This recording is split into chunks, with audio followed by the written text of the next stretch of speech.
Ya, selamat pagi adik-adik dokter muda ya. Pagi ini kita akan belajar tentang penyakit Parkinson. Ya, kita mulai dengan satu contoh kasus. Seorang laki-laki 60 tahun datang dengan keluhan tangan sebelah kiri gemetar, dirasakan sudah 1 tahun ini. Gemetar terutama terlihat bila pasien sedang istirahat. Keluarga juga melaporkan bahwa pasien berjalan pelan-pelan dengan langkah kecil-kecil dan suara pasien menjadi pelan. Ya, ini adalah satu ilustrasi, satu keluhan yang sering disampaikan oleh pasien yang datang dengan penyakit Parkinson. Ya. Nah, sebelum kita melaju ya, maka Anda harus memahami apa sih ya definisi dari penyakit Parkinson. Ya, ada dua hal yang harus Anda pahami. Ya, pertama adalah sindroma Parkinson atau sering kita sebut dengan Parkinsonisme. Ini adalah suatu sindrom, merupakan kumpulan gejala ya yang ditandai oleh rigiditas, bradykinesia, dan resting tremor. Ya, ada juga ditambahkan dengan postural instability. Ya, apa penyebabnya? Ya, jadi sindrom Parkinson itu merupakan kumpulan gejala ya, yang penyebabnya itu bisa banyak. Ya, pertama, kalau itu idiopatik, kita belum memahami betul penyebabnya apa ya, kita nggak tahu, tidak ada tumor, tidak ada stroke ya, tidak ada penggunaan obat, maka ini yang kita sebut dengan penyakit Parkinson.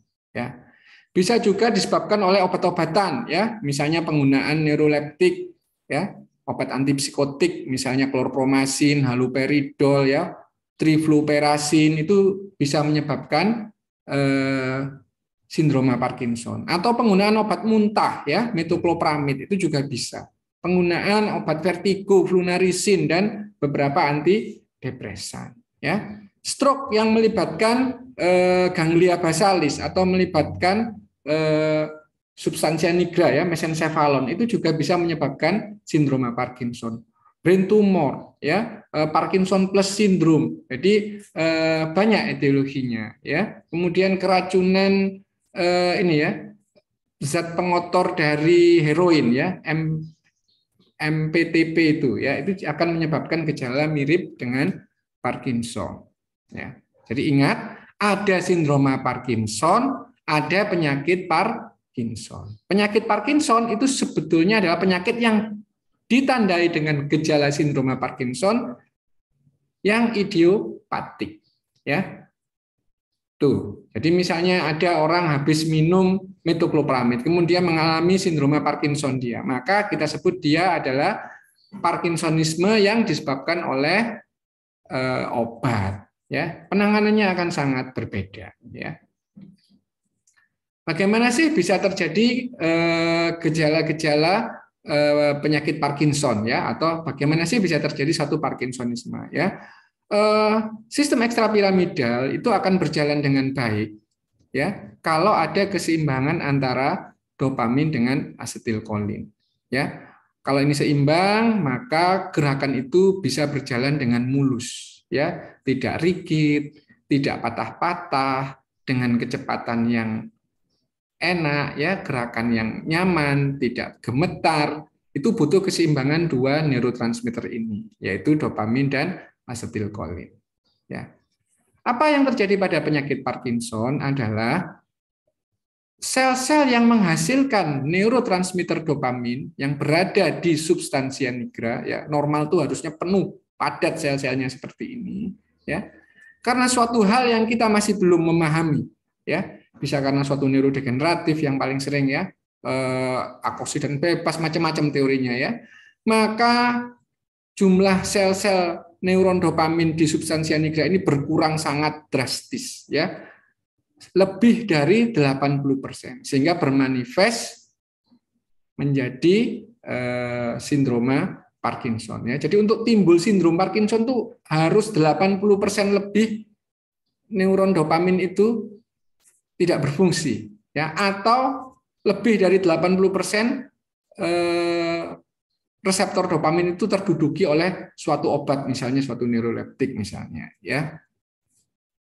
Seperti itu. Nah, akibat itu semua ya, akibat memang produksinya berkurang dopamin ini, maka ya terjadi ketidakseimbangan antara asetilkolin dan dopamin. Seolah-olah asetilkolinnya berlebihan seolah-olah, padahal tidak. Yang berkurang adalah dopamin. Ya, secara sederhana patofisiologinya seperti itu. Ya. Maka muncul gejala-gejala sindrom Parkinson, ya, yaitu satu resting tremor, tremornya itu pelan, ya, disebut dengan pill rolling, terutama muncul saat pasien istirahat, ya, rigid. Kalau Anda periksa tonusnya itu akan rigid dan pasien juga mengeluh kalau tubuhnya itu kaku-kaku, ya. Bradykinesia, pasien bergerak lambat, ya, jalannya kecil-kecil, ya, tangannya pun misalnya hendak mengambil sesuatu itu lambat, ya, terlihat saat dia menulis itu terjadi suatu mikrografia, serta timbul suatu postural instability, ya, pasien mudah jatuh, posturnya akan membungkuk untuk mencegah jatuhnya itu. Ya, jadi ini penampilan penyakit pasien dengan penyakit Parkinson, ya, biasanya usianya sudah tua, ya, sering-sering itu di atas 50 atau 60-an, ya. Dia agak membungkuk, tangannya kelihatan gemetar, ya, jalannya kecil-kecil, ya. Itu yang kita sebut dengan Parkinsonian gait. Kemudian pasien juga terlihat kalau jalan itu tangannya tidak melambai, ya. Tangannya itu diam, ya, dan gemetar. Seperti itu. Ya. Ini, ya, posisi tangannya fleksi seperti ini, ya. Nah, itu tadi yang dijelaskan adalah gejala motorik, ya. Ada juga gejala non motorik pada penyakit Parkinson ini, ya, yaitu misalnya ini ada idiopatik hiposmia, ya, bukan karena COVID, ya. Pasien Parkinson itu juga bisa mengalami hiposmia. Gangguan neuropsikiatri, ya, pasiennya bisa depresi, bisa cemas, psikosis, ya, halusinasi, ya, gangguan impuls dan apati, gangguan kognitif, ya, mulai dari confusion, demensia, ya, gangguan memori itu sering sekali terjadi. Gejala otonomik, ya, misalnya gangguan kencing, ya, sering ngompol, ya, ortostatik hipotensi, ya, serta gangguan pencernaan dan juga gangguan tidur. Ini seringkali dikeluhkan oleh pasien, ya. Maka bagaimana setelah Anda tadi melakukan suatu anamnesis, ya, maka kita lanjutkan dengan pemeriksaan fisik, ya. Perhatikan cara berjalannya, ya. Cara berjalan pasien dengan Parkinson itu langkahnya kecil-kecil, ya. Ekspresi wajahnya perhatikan dulu. Wajahnya umumnya datar, ya, matanya kadang agak sedikit membelalak, namanya staring face, ya. Suaranya lirih, intonasinya datar, dan tremor yang terlihat justru pada saat istirahat, ya. Nah, ini coba Anda lihat, ini adalah Parkinsonian gait, ya.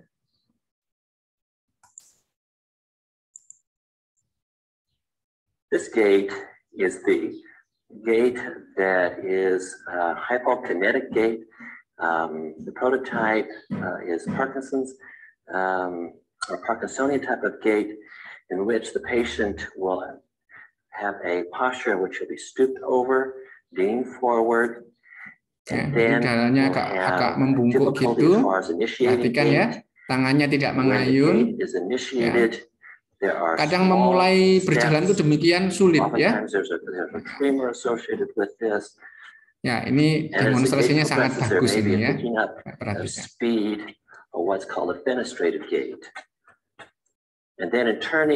Ya, kalau disuruh berbalik kesulitan dia. Coba Anda perhatikan.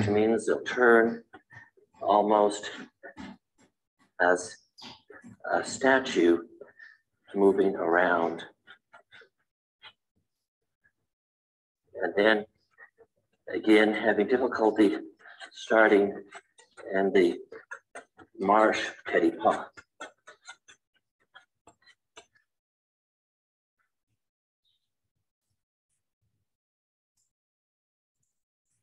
Ya, itu tadi gambaran gejala motorik dari penyakit Parkinson, ya. Nah, pada pemeriksaan fisik, ya, Anda bisa melakukan tes dari tonus, ya. Yang terbaik adalah tes tonus otot-otot flexor dan ekstensor carpi di pergelangan tangan periksanya, ya. Kenapa kok di situ?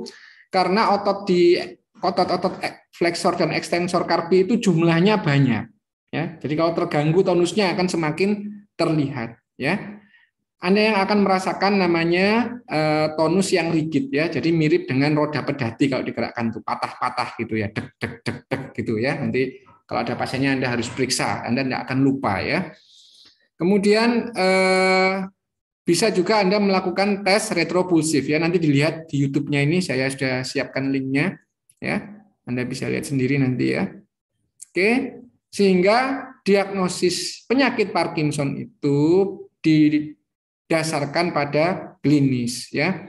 Yaitu Anda menemukan trias Parkinson, rigiditas, bradykinesia, resting tremor ditambahkan dengan postural instability. Ya, dan Anda tidak menemukan penyebab lain yang mungkin menyebabkan semua gejala tersebut ya, tidak, pasiennya juga tidak stroke ya, pasiennya tidak minum neuroleptik ya, tidak ada tumor seperti itu ya.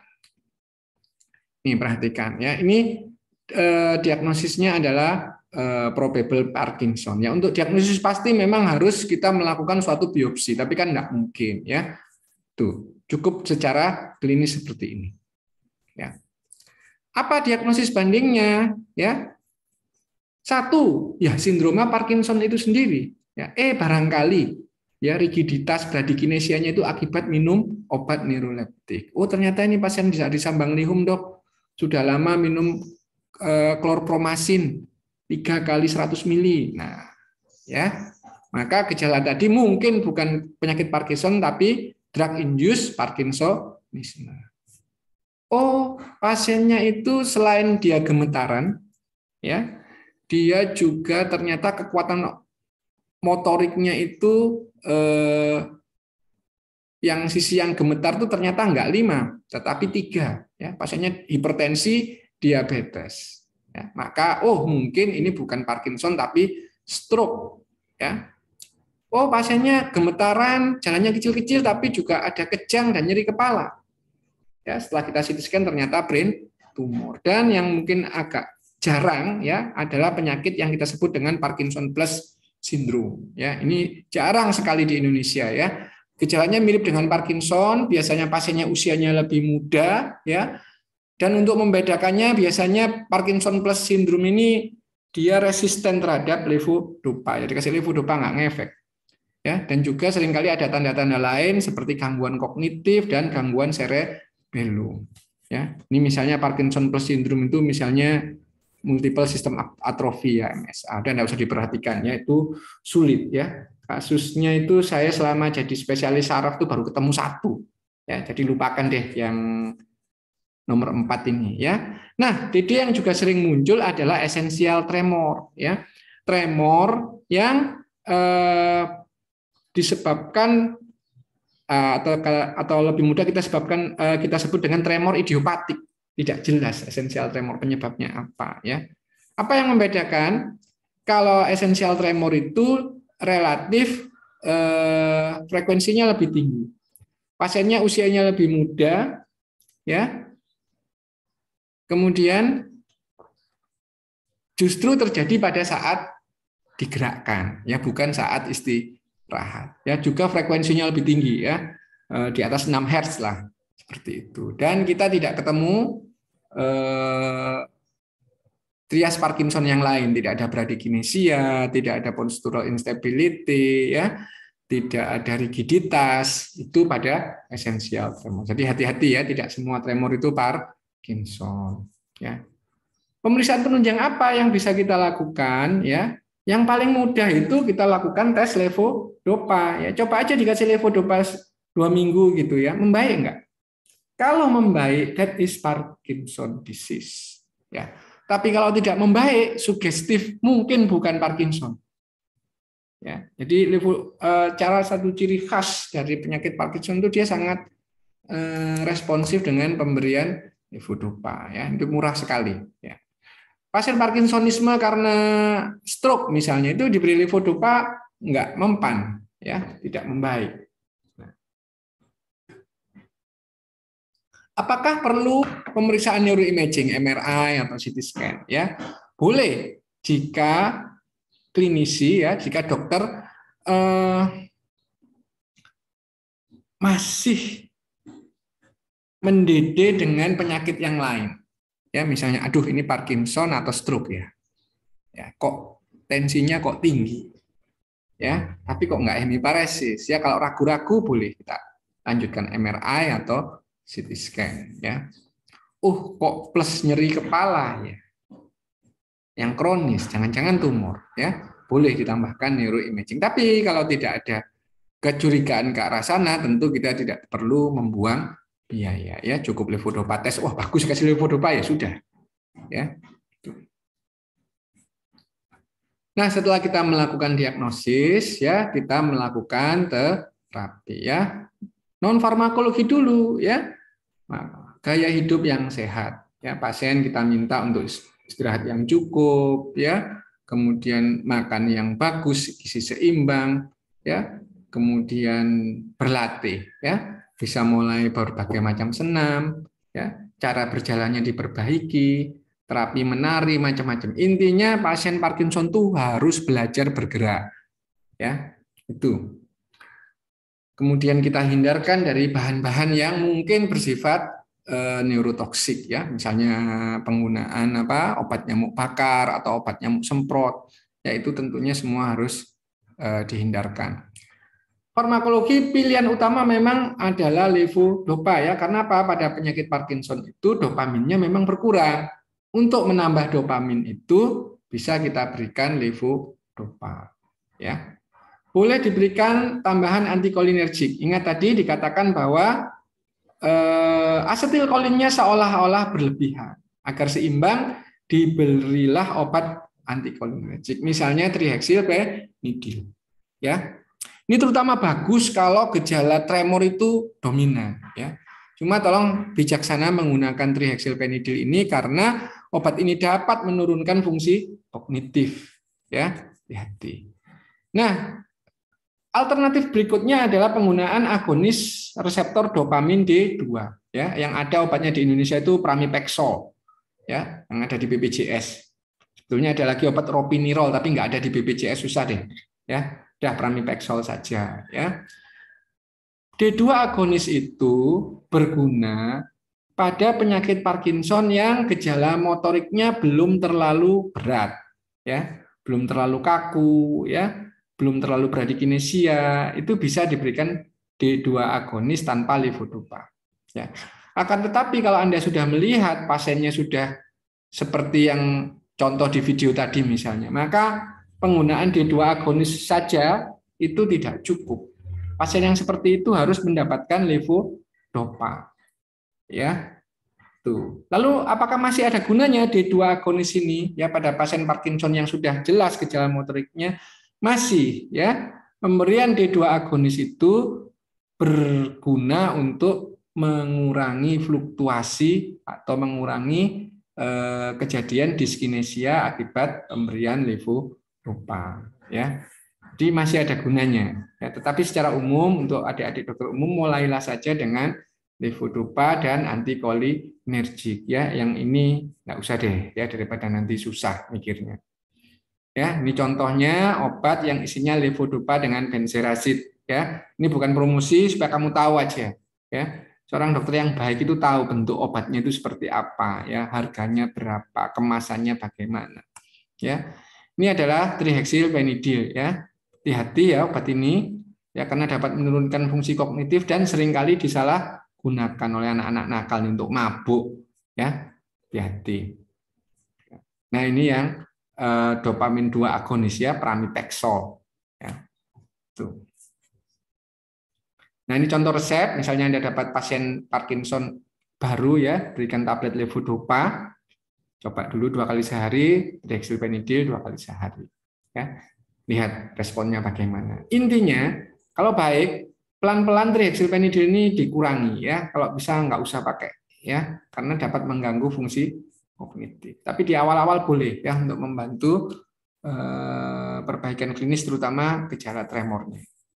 Ya.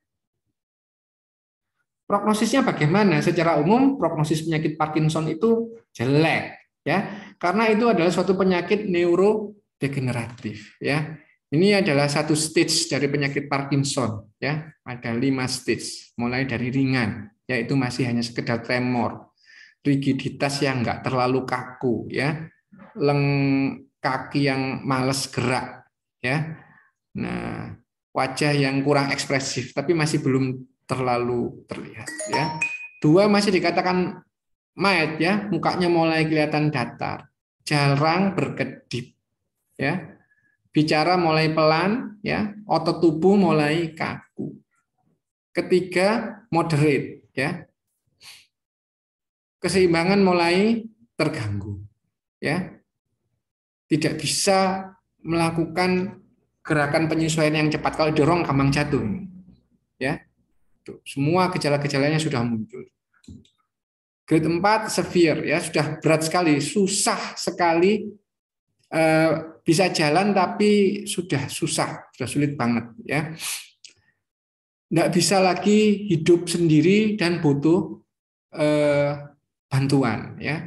Kalau ini yang sangat berat, ya, pasien sudah nggak bisa berdiri, ya, atau kalau berbelok pasti berputar pasti jatuh, ya. Seringkali freeze, ya, ada halusinasi dan delusi. Saya punya pasien, ya, di sini ini dia sudah tidak bisa apa-apa, ya, hanya bisa berbaring dan bisa makan tok, kaki tangannya sudah sangat sulit bergerak, ya. Semua pasien Parkinson akan jatuh pada kondisi ini, even Anda beri obat, ya. Jadi pemberian obat itu hanya meningkatkan kualitas hidup, tetapi tidak menunda progresivitas, ya. Dikatakan bahwa dari muncul gejala sampai 5 ini antara sampai yang terakhir ini antara 5 sampai 10 tahun, tergantung bagaimana kita merawat kesehatan pasien tersebut, ya, bukan obatnya, tapi bagaimana kita menjaga kesehatannya, ya. Jadi memang prognosisnya kurang bagus, ya. Dosis levodopanya itu nanti akan naik dan naik. Ya, tadi saya beri contoh mulai 2 kali 1. Saya pernah mendapatkan pasien yang sampai 12 kali 1 tablet. Ya, kalau di luar negeri itu ada ditambahkan apomorfin pump misalnya. Kalau macet ditekan itu dia bisa jalan lagi. Ya. Tapi secara umum Parkinson ini masih satu penyakit neurodegeneratif yang akhirnya akan menjadi parah seperti ini, ya. Tidak terkait dengan pengobatan, ya. Oke, terima kasih. Mudah-mudahan kuliah ini bermanfaat.